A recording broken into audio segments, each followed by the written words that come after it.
Welcome to the DevReady Podcast. Today I've got Steve Sandor on an episode of DevReady Podcast. Welcome, Steve. Thanks for joining me. Hey, Anthony. Yeah, it's great. Thanks for the opportunity. Oh, not a problem. It's a pleasure to have you on. What I'll do, I'll let you introduce yourself, and that way I don't make any mistakes in your background or anything else that you've been doing. Yeah, thanks. I've got a long history, and it's been diverse. So, started off as an electrician, ran my own business as a 22-year-old. Was taken to the cleaners by a developer, which was a great lesson, as a young person, trusting people.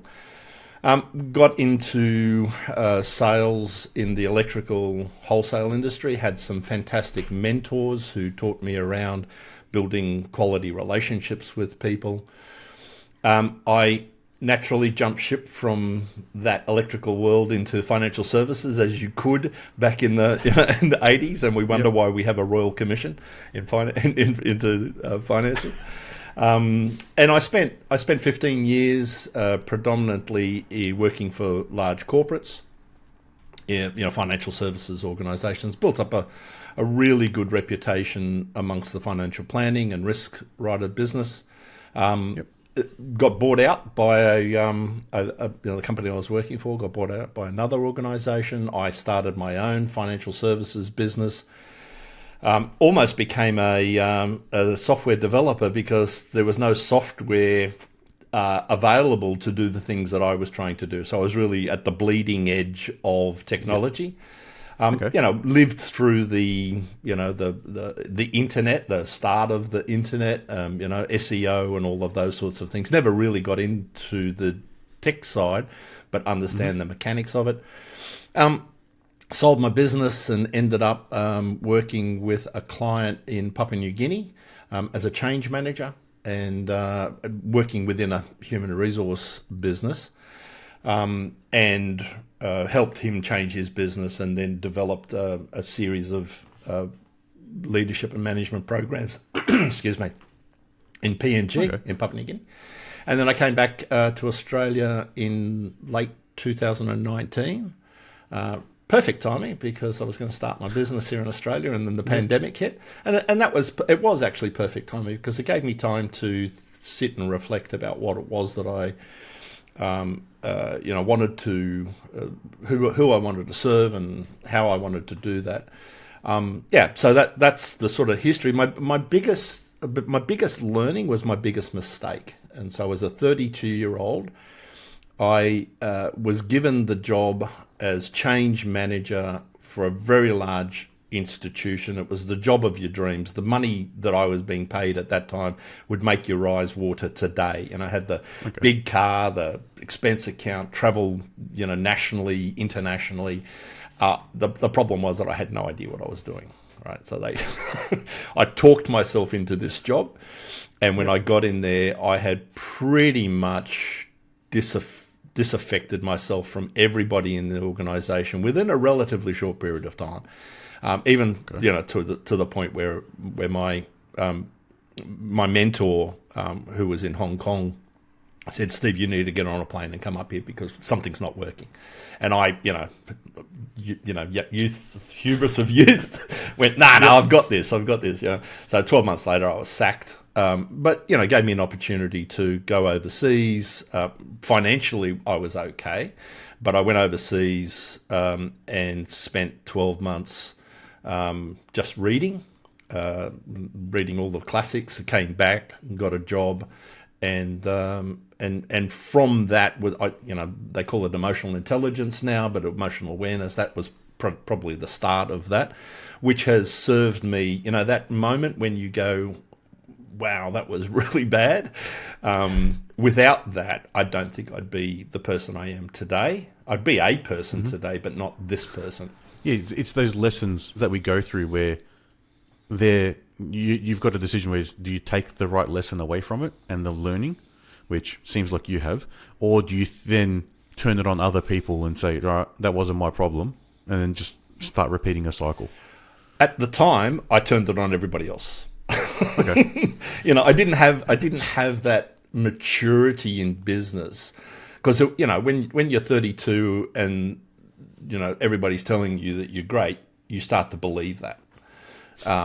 and so the humility is the other side of hubris, right? So when when you learn humility, it gives you the confidence to be able to act in a different way. So you don't need to be the bravado. You don't need to feed your ego with all of this stuff that you feel is necessary.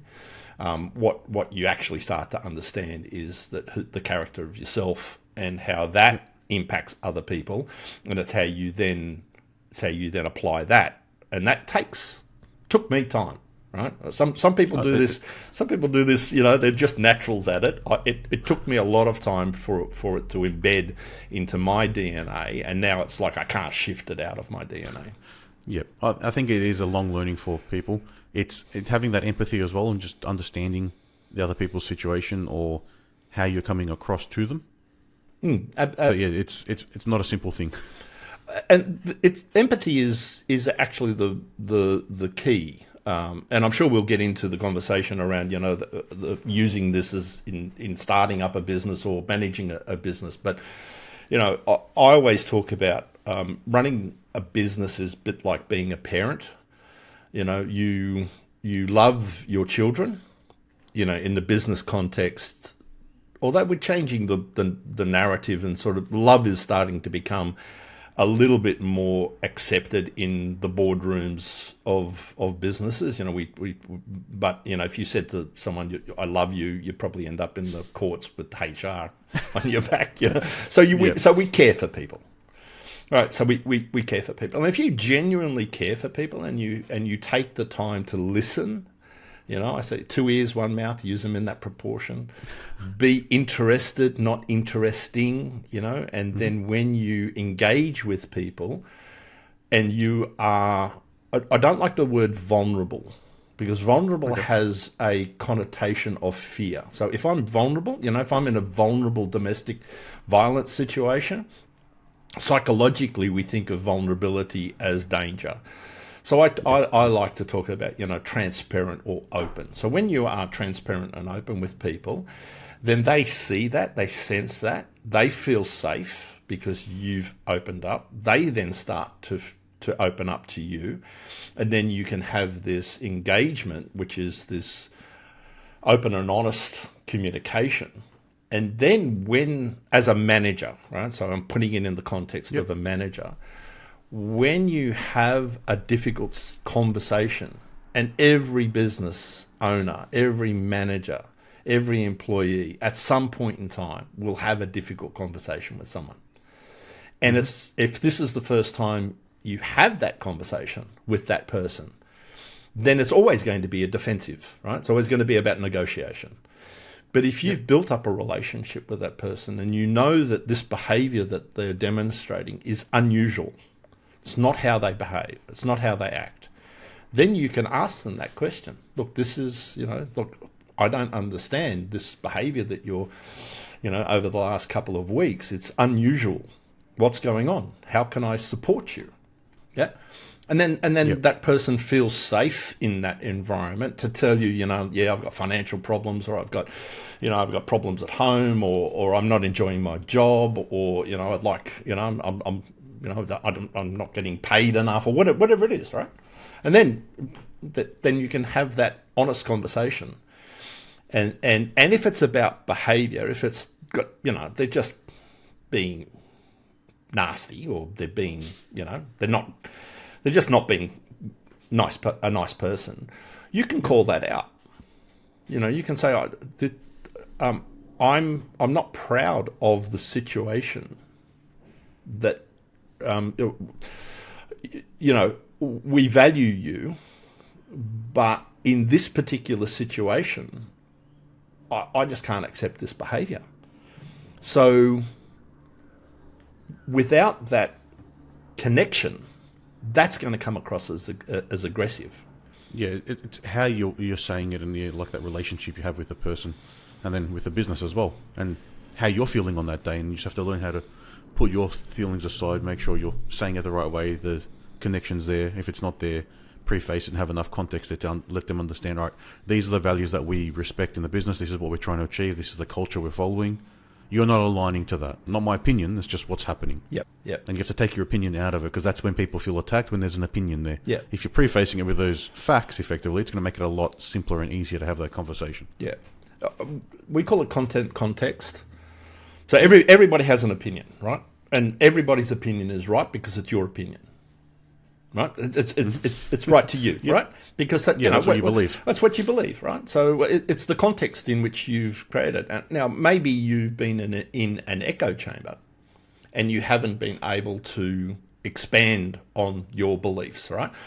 So when I went to Papua New Guinea, I believed that I had a fairly open and understanding relationship of different cultures, because I come from a family that emigrated from Hungary post-war. Both my parents are Hungarian, refugees. My father was a lawyer, couldn't practice law in Australia because of the language, but he could speak 3 languages, right? Russian, German, Hungarian, and he was learning English. And we would go into shops, and the Australian shopkeeper would be shouting at my father, "You bloody refo, why can't you speak English?" And Dad would just bite his tongue, and he would reply in 3 languages. Yep. And they go, "What are you talking about?" "Well, I just replied in Russian, Hungarian, and German. Which one didn't you understand?" Right? So, but so when I went to Papua New Guinea, I thought, I'm pretty open, but I'm a privileged white person. What I learnt to appreciate was the difficulties that people in third world countries have when they go home to a village, etc. So that gave me a lot of empathy, and I had to change my behaviour to be able to adapt to the circumstances that were there, right? And so when you open up your belief systems, and you don't have to change your beliefs, but when you are exposed to those beliefs, you have a different view of how you can communicate and negotiate with people. So it's powerful. It's almost like if you've got your views in the bubble, just expanding the size of that bubble a bit and just seeing a little bit further, really. Yeah. A simple way of explaining it. So a lot of it is around fear, right? People are frightened that, everything that I've done to this point in my life has been useful, right? Served me. Going outside of my comfort zone, right, is now scary. So I tend not to do that, because I'm trying to maintain safe. It's the reptilian brain in us is saying, don't do that. That's bad. Don't do it. Whereas we live in this society today where there aren't saber-toothed tigers out the front door trying to eat us. So, we have to think differently. Our mindset needs to change. So that's that whole concept of, if you expose yourself to other thinking, generationally, it's really interesting at the moment, because I come from the boomer generation, and I've got kids who are millennials. Yep. And I'm learning a lot from them because of their view of the world. It's not my view of the world, but it is their view of the world. And I'm going, just as an aside, I always love how my generation, or the parents of the millennials, always complain about the millennials, right? As they want things instantly. There's this this immediate gratification. I go, you brought these kids up, right?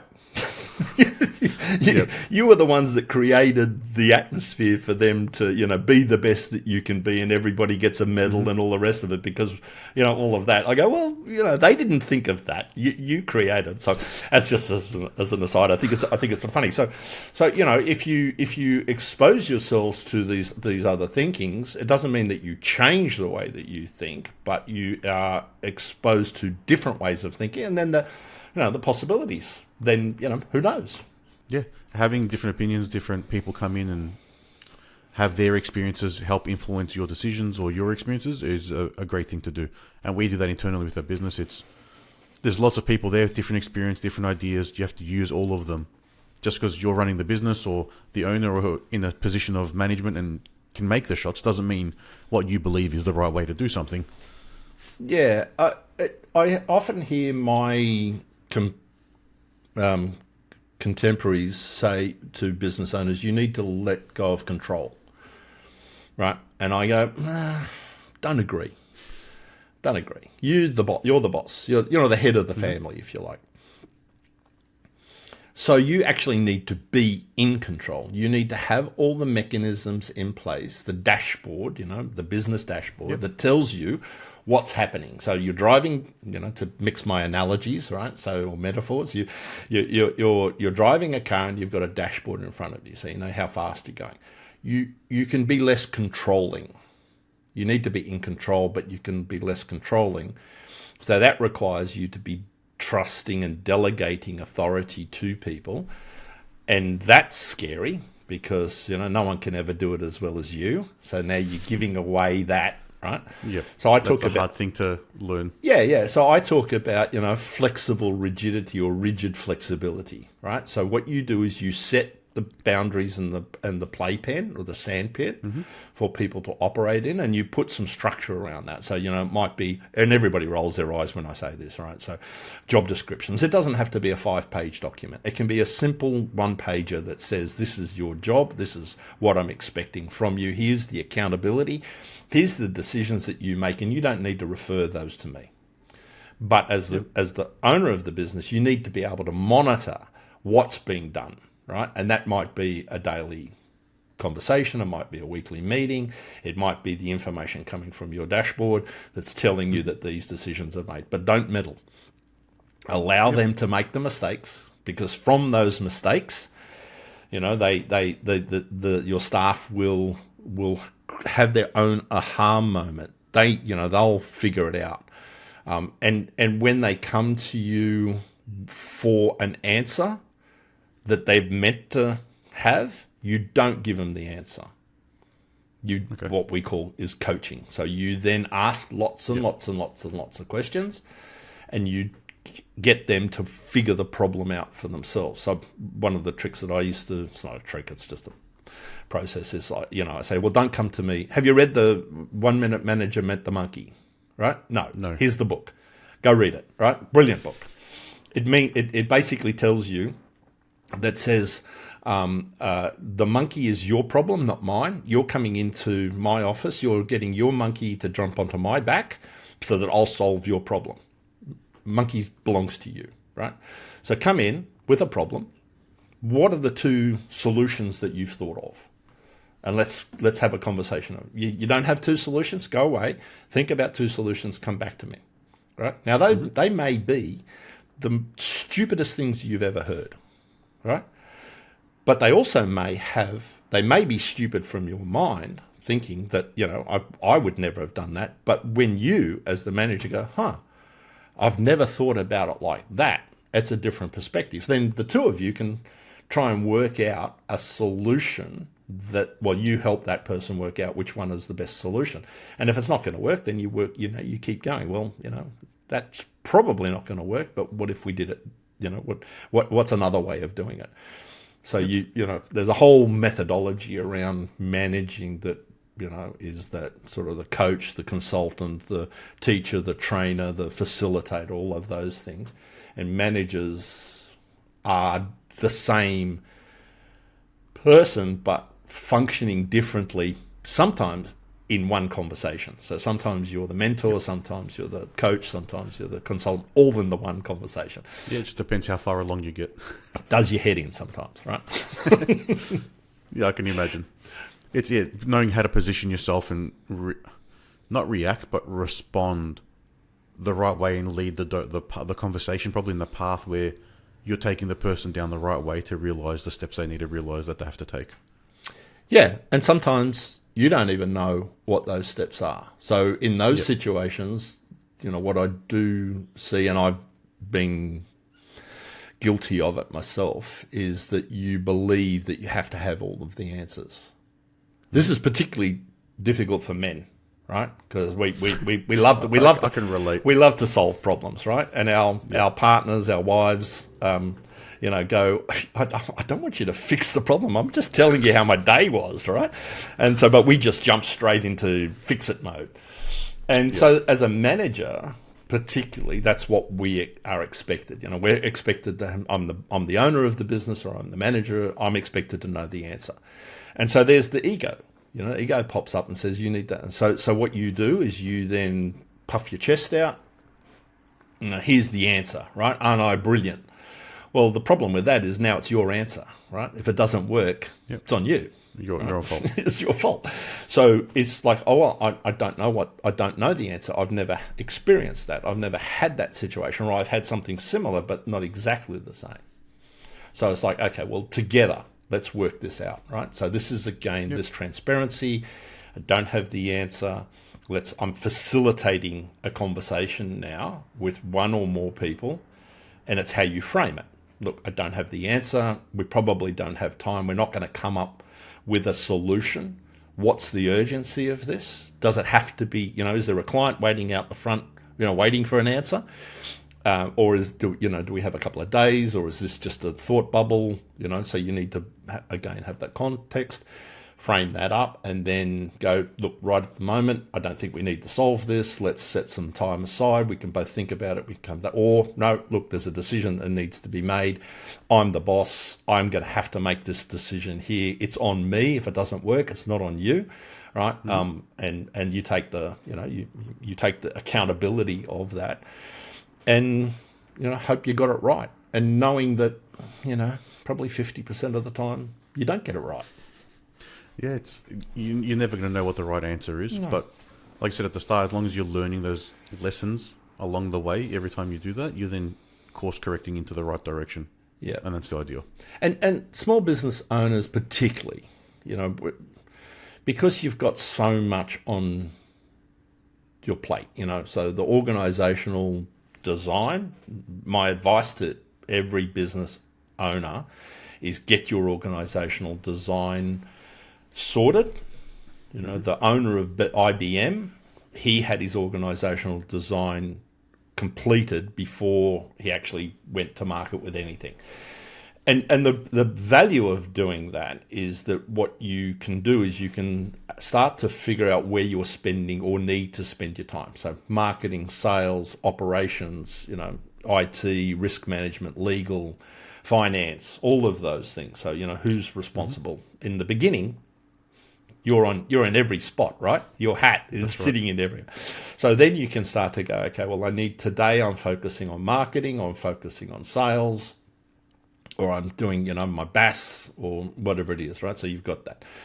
But we put so much pressure on ourselves, and we beat ourselves up continually because of the fact that we're probably not getting as far as we thought we would get at this point in time, right? Mm-hmm. One of the best books I've read is The Gap and the Gain by Dan Sullivan and Professor Nick somebody. Okay. And basically it's all about context. So the thought is that, the horizon is where our objective is. But if you think about it, you'll actually never arrive at the horizon. It's impossible, right? It's because the horizon is always the horizon. Yeah, it always keeps moving. It's moving, right? So that's the goal. That's that's the direction that you're heading. So when you get to a point, instead of looking forward, look back. Look back to how far you've come in that period of time. And most times you're surprised of how far you've progressed from from a point. And that gives you satisfaction. Right, so then you go, oh, okay, we're not doing that bad. Yeah, sure, we didn't achieve the goal that we wanted to, but very rarely a business plan's achieved, right? So you write a business, it's an objective, right? It's a goal that you're going to get to, but it depends on how much effort, knowledge, capacity, capability you have to whether you achieve that, right?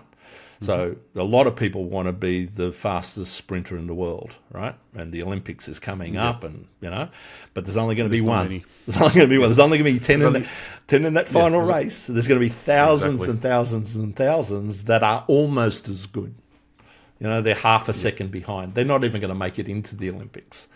So are they lesser athletes? No, they're just not at that level at this point in time, right? So you keep going in that belief that, that's what I want. And, and if I'm the best in Australia, or if I'm the best in Queensland or New South Wales, or the best in my club, well, great, celebrate that. Yeah, it's an achievement, and you have to celebrate those milestones and achievements as they happen. Otherwise, it feels like you haven't achieved anything when you really have. It doesn't mean that you give up on your goals and your ambitions. I mean, I'm a mad keen golfer, but my ambition far outweighs my ability. Right? Hungarian Tiger Woods. Yeah, my son-in-law is a professional golfer, and he is an athlete and an elite athlete. But the difference between him and Tiger Woods and Rory McIlroy and the elites of that is almost nothing. It's almost nothing. It's 3 games away from success. That's the way we look at it. And that's when you're a small business, you're 1 phone call away from success. Yeah, one big deal can land in whether it's been 8 years in the making because you met someone at some event at some time, long time ago, and then they gave you to someone else. Yeah. Or you get that random phone call or email that is out of the blue, which does happen from time to time. Yeah. Movement is the key, so continually moving forward, having, activity and procrastination, perfection, is the killer. Yeah, so if everything perfection's probably worse than the procrastination, I think. Yeah. So you'll just keep doing something until it's perfect, and it just never. There's no such thing as perfect. Yeah, and that's one of my dark sides. Right. So and goes back to we don't have time to talk about the psychological damage that I had as a public speaker when I was 25 or something like that. But that it's a part of I always over prepare. Right. So the advantage of that is when I go and work with businesses, the entrepreneur spirit of the business owner is they're all out there, making hay and creating opportunities. They bring those opportunities back to the farm, so to speak, and then everybody goes, we haven't even got the last idea that you had bedded down, and you're bringing in another one, right? So I operate, my whole career has been around being sort of that general manager or bridge between the staff and the owners or the managing directors of the world, and bringing some sanity to that, right? So there's that tension there. So the tension is we need to move forward, and then there's the tension of we need to get things right. And so I fill in that gap because I can see both sides of it, right? So I'm playing the devil's advocate on both sides, and then at some point in time we go, no, pull the trigger, right? We can't keep iterating this thing because there's no point in that. There's no point in making it 3% better, right? Because we're not going to get the goal. That third party view on things that they may not see because they're in the weeds, so to speak. Yeah. So saying that you over prepare, I sort of got that. Now you mentioned that you listened to a few episodes before you got on, just to understand what the style and how we do things. Yep. I'm the opposite. I wing everything. So before we jumped on, I just rechecked your profile. I'm like, all right, what do you do again? Because I couldn't remember. Yeah. Got an idea, and all right, let's have the conversation then. And then I really don't prepare enough on things. Yep. And but that's just different styles of doing things. So a friend of mine was talking. He was talking about. He was complaining about. He's in the Philippines. He's a software developer, and he was complaining about he doesn't spend enough time doing one particular thing, right? Because he says I need to change that. I go, no, you don't. No, you don't. You just need to be aware of it, right? But what you can be aware of it, and if it's not going to serve you going forward, sure, you need to work on it. But it's almost counterintuitive to the statement that I made before, about pushing envelopes and getting outside of your comfort zone, right? Yep. It's about awareness. It's about awareness and not being unhappy with the situation that you're in, but moving forward to a particular point. So the fact that you don't prepare for these types of conversation gives it the flexibility to go wherever it needs to go. Yes, right? And that's how I positioned it. Yeah. And I've got a podcast that I'm about to relaunch, right? And that's my style. People go, "What are we going to talk about?" I go, "I don't know." Because that's wherever it goes. That's the beauty of it, allowing those creative juices in that environment. Now, if I was to say that, to people and we're designing a workflow for a manufacturing company, right? I'm in a different hat, right? I said we can't wing this, right? We can't win this. It doesn't have flexibility. It doesn't have. Yeah. So it's adapting the situation and being happy with what. So I'm always keen to have people who are counter to your position making decisions, right? So in a corporate sense, right? So you would have one person who's really strict and one person who's really open or flexible. You bring those together and you usually find some sort of common ground. There's two things there. So my business partner and I, we're very different. So that we do balance each other out that way. But then there's times where we're going around in circles talking about the same thing with different words, which you've probably seen a lot. Yeah. But and that's okay. I mean, so this is again, this is what we're always wanting an answer. At the end of this meeting, we have to have an answer. What Papua New Guinea taught me was there's this Melanesian approach to life, okay? And it's the village life. And in the village, decisions aren't made immediately. So you would have what we call a huddle or, a group conversation. Yep. The chief would be sitting in there. There would be elders, typically elders, not younger people, but that's changing. And there'd be a conversation around something, right? And then the chief would go, right, okay. But very rarely is there a decision that's made in the first instance. So then you come back and, there's a whole bunch of conversations happen. People come back, different views are formed, have another conversation. That might happen 2 or 3 times, right? Mm-hmm. And then the chief goes, okay, fine, now we make a decision. What we in the West are frustrated with in that is that you're procrastinating, you're not making decisions. No, they're just collecting a lot more information where we might just, wing it in that situation, right? Jump too fast. Jump too fast. Now, that's just cultural, right? So what I had to do was I had to understand that difference in the decision-making process that my staff had grown up with. And if I forced my decision-making process onto them, we'd have this negative tension. They'd feel stressed because they feel like they're being forced into making decisions. I'd feel stressed because we're not getting, we're not forcing. So we used to talk about that, acknowledge that, we're in the business village now or the corporate village. Your thinking I need to help you to change that mindset so that you can have a little bit more mental gymnastics and make quicker decisions. Here's how you can do that. Here's some thoughts, processes, go experiment with it. Tell me what you liked, what you didn't like, and then come back and then, you'll get comfortable with this particular approach. You can't use it in the village. You can only use it in this village, right? And so that's really difficult, so for getting people to have 2 different persona in 2 different environments. Yep.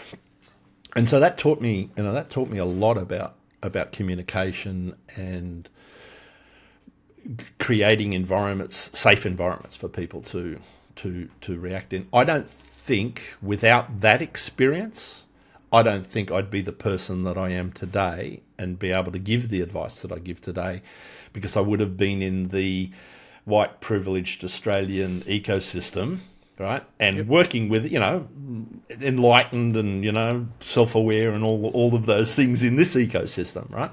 But it's in this ecosystem. I think the value I bring is that I've had this other experience and I can see how it's got benefits.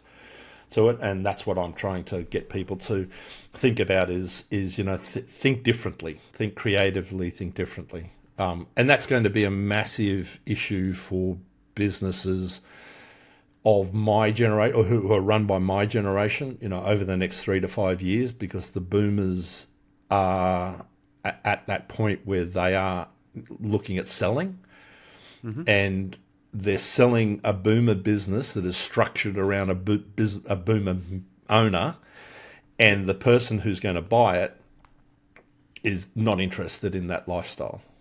That the business needs, and I talk about it's like if your business was a product, right? Who's the avatar that you're going to sell your product to? Right, it's not you, right? You're not going to buy your own business, right? So that you're not able. 10 years ago, 15 years ago, you could sell it to a boomer, right? Because they still had 15 years left. The boomers are not the buyers of businesses now. They're getting to that retirement stage. So what is your business? How can you construct a business that is appealing to not you, right? And this is the problem. For the last 30 years, management consultants have been saying to boomer-run business owners, you need to get out of the way, and the boomer is saying, no, I don't need to do that. I'm not going to do that. I'm stoic. I work hard. I've been told that I need to work 24/7, sacrifice for my family and all the rest of it. And now what we're seeing is the consequence of that, right? So we're seeing relationships break down. We're seeing health issues. We're seeing a whole bunch of problems that are occurred. Not financial problems. They're never financial problems, right? They're all of these other things. And then it's like, oh, gee, if I had have known that, I would have made. No, you wouldn't have.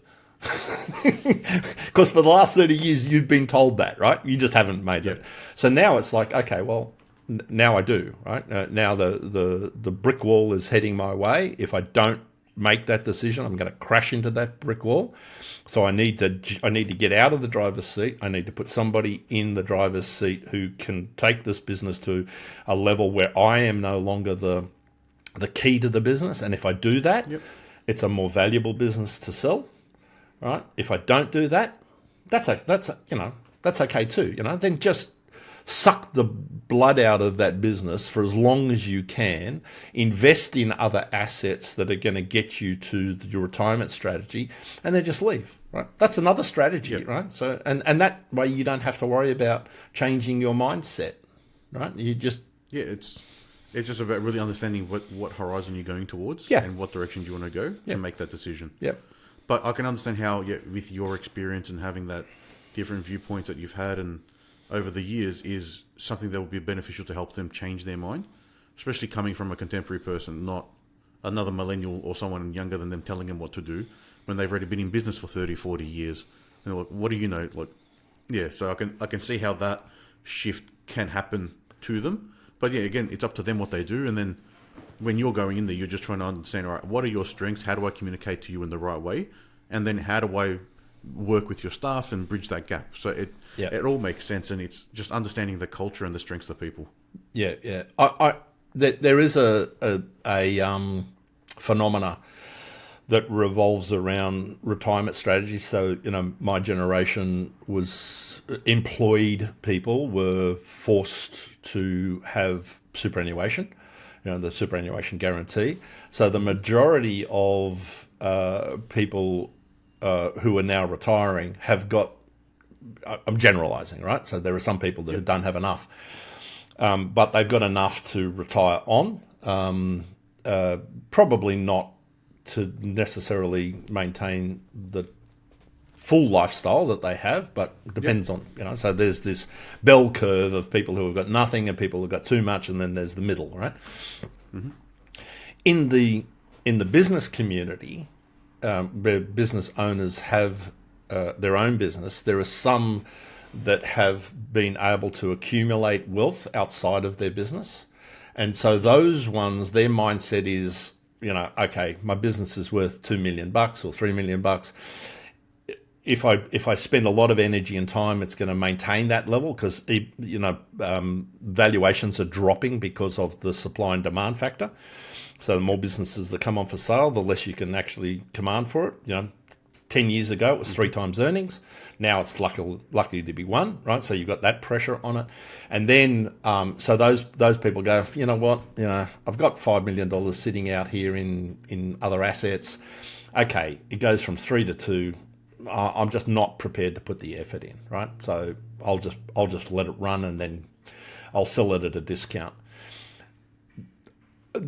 I can't help those people. Right, so their mindset is stuck. It's like, I'm not going to do anything. The ones who are in trouble have yet to actually appreciate that they're in trouble. Are the ones where the business is there. They're all in on their retirement strategy being the business, and they're the ones who then go, "Oh, the brick wall's coming." They're the ones I can help, because they're now going. They've got this itch that is getting pretty sore, and they need to itch it, right? They need to scratch the itch, right? And so it's like, well, but I don't know what to do. Right, okay.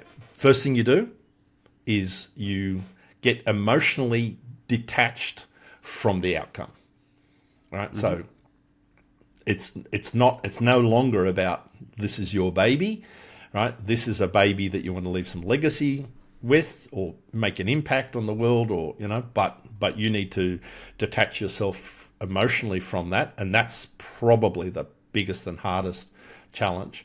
The rest of it is just what do you the mechanics then. So what needs to be worked on first, and then what resources do you have to be able to do that investment, and what's the return on investment going to be, and does that make sense? And if that all makes sense, great. Okay, well then here's the process. I've done it. I've been both in business where I've run my own businesses and I've created these, and I've been general managers where I've taken over businesses with 120 plus staff, losing money within 3 months. I talk about we because it wasn't me. We turned this thing around, and I was playing 3 days a week in golf, doing what I love doing, which is building relationships with people, on the golf course, because you got them for 4-6 hours, right? So you build really strong relationships with those people, and they become clients, right? So that's my genius. I couldn't do it when I'm sitting in the office, so I know how to, so that again, it's like the business owner feels like they have to do everything. I was like, no, just what are you really good at? What do you love doing? Well, focus on that, right? We got you, right? We got you. You don't have to. You'll have all of the controls. We'll put all the mechanisms in place so that you can see what's going on, and we're going to have the meetings, and and you still have the final say on it, right? I'm not taking all of that away from you. But if you've never done this before, then hire somebody who's actually done it, right? And go through, use their experience, understand how you do it, and then play to your strengths and not your weaknesses, because you'll never do the things you don't like as good as you do the things you do. Yep. That's what I've learned a long time ago. Yeah. I mean, there's the thing, so focus on your strengths, and find somebody to support you whose their strength is your weakness. Yep. No point. Sorry. Yep. I don't know. I'll let you finish. Oh, I was going to say, there's no point in improving your weakness, because then all you'll ever be is average. Yeah, it's better to focus on the things that you do well and do them better. Yep. Because you'll do them better than most other people. Yep. So if anyone wants to learn more about you, and maybe there's someone that's listening that is at that point and needs to make that decision, and how can they reach out and find more about what you do? 2 places. LinkedIn is Steve Sandor, or Steve Sandor, Inspiring Business. I think is Business Improvement Strategist is the tagline on LinkedIn, but connect with me on LinkedIn. Let them know I'm being a little bit selective on who I connect with on LinkedIn, because I get smashed like everybody does, so you responded to me, so that's a good sign. Yeah, well, I looked at your profile, right? I went, this will be cool. This will be fun. And so, in the connection, don't just send a connection request, send a connect, with a message and say that you've heard me on this podcast. I'm more than happy to have conversations with you. My website is inspiringbusiness.net. no AU on it, just inspiringbusiness, all one word, .net.